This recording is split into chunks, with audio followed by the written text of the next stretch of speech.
Magandang araw po sa inyong lahat. Bago ko ipagpatuloy ang aking paliwanag, nais ko munang magpasalamat sa inyo. Maraming salamat sa inyong bukas na isipan, sa inyong pasensya, at sa pagtanggap ninyo sa mga impormasyong aking ibinabahagi. Alam kong hindi madali ang mga paksang ito. Mabibigat at mahirap tanggapin. Hindi po ako makauwi dahil malaki ang banta sa buhay ko. Ngayon naman, ay meron kaming natanggap na balita.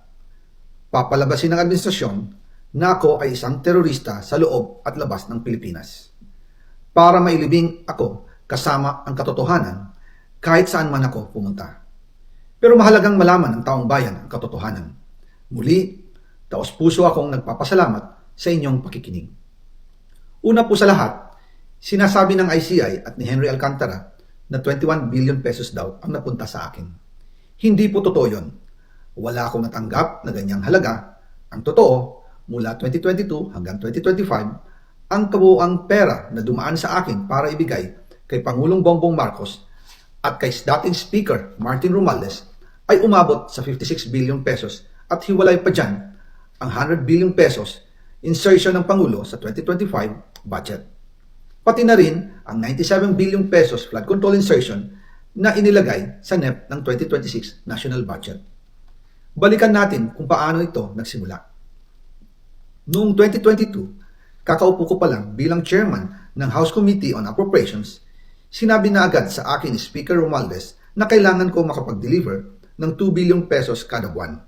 Makalipas ang ilang araw, tumawag sa akin si Yusek Bernardo. Sabi niya, kailangan ng tulong ng Bulacan sa problema nila sa baha. Pinapunta niya sa opisina ko sa Kongreso si DPWH District Engineer Henry Alcantara. Sa naging meeting namin ni Alcantara, siya mismo ang nag-offer kung paano ang hatian sa mga proyekto ng DPWH. 22% para kay Speaker Romualdez, 2% para kay Yusek Bernardo, at 1% para sa kanya. Doon po nagsimula ang tinatawag nilang deliveries. Ang sistema po ay ganito. Ang mga tao ni Henry Alcantara ay nakikipag-ugnayan sa mga tao ko na sina Paul Estrada at Mark Ticsay. Sila ang tumatanggap na pera mula sa mga tao ni Alcantara. Minsan sa bahay ko sa Valle Verde, minsan naman sa BGC parking. Pagkatapos nilang makuha ang pera, sila Mark at Paul naman ang nag-aayos o nakikipag-coordinate sa tauhan ni Speaker Martin Romualdez na si Jocelyn Sereno para sa pagdi-deliver ng male-maletang pera patungo sa bahay ni Speaker. Una, sa North Forbes Park sa McKinley Drive at nang lumipat siya sa number 14 Nara Street, South Forbes Park. Gusto ko pong linawin, hindi ako nakikialam sa mismong proseso ng paghatid. Dumaan lang po sa akin ang pera na agad dinideliver kay Speaker Romualdez. Ako lang po ang nagko-confirm sa text kay Speaker kapag nadala na ang pera sa bahay niya. At lahat ng ito, mula sa unang utos noong 2022 hanggang sa huling delivery noong 2025. Umabot sa mahigit 55 billion pesos plus ang naihatid sa bahay ni dating Speaker Martin Romualdez.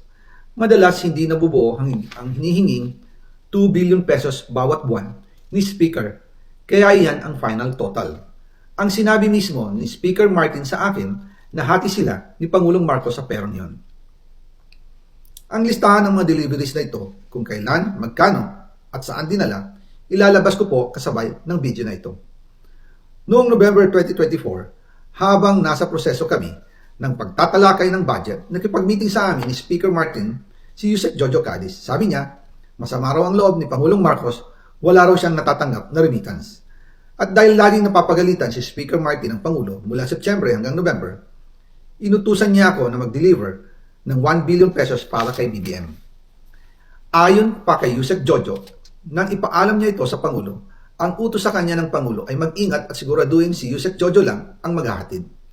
Ang instruction po sa akin ni dating Speaker Martin Romualdez ay dalhin sa number 30 Tamarind Street, South Forbes Park at ibigay kay Yusek Jojo Cadiz dahil ito raw ang drop-off point na malapit sa bahay ng Pangulo.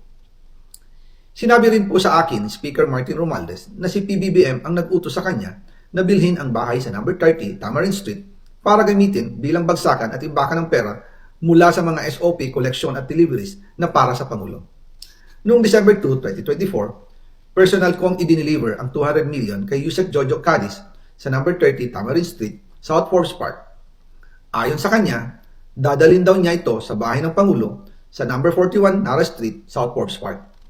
Kasunod nito, noong December 5, 2024, muli akong nag-deliver ng 800 million sa parehong address at Yusek Jojo Cadiz pa rin ang tumanggap. Sabi niya, iyon naman ay dadalhin sa bagong bahay ng Pangulo sa South Forbes Park. Sa kabuuan, 1 billion pesos ang personal kong naihatid. Ako mismo ang nagbigay ng pera, kasama ang aking driver at mga tauhan. At lahat ito ay base sa direktang utos ni Speaker Martin Romualdez. At dyan po nabuo ang kabuuang halagang 56 billion na ipinadala mula 2022 hanggang 2025. Pero kahit na na-deliver na ang 1 billion pesos para kay Pangulong Marcos at kahit na naisama na rin sa 2025 budget ang 100 billion pesos insertion sa pamamagitan ng BICAM Committee, ayon mismo sa utos ng Pangulo, nagagalit pa rin daw si BBM.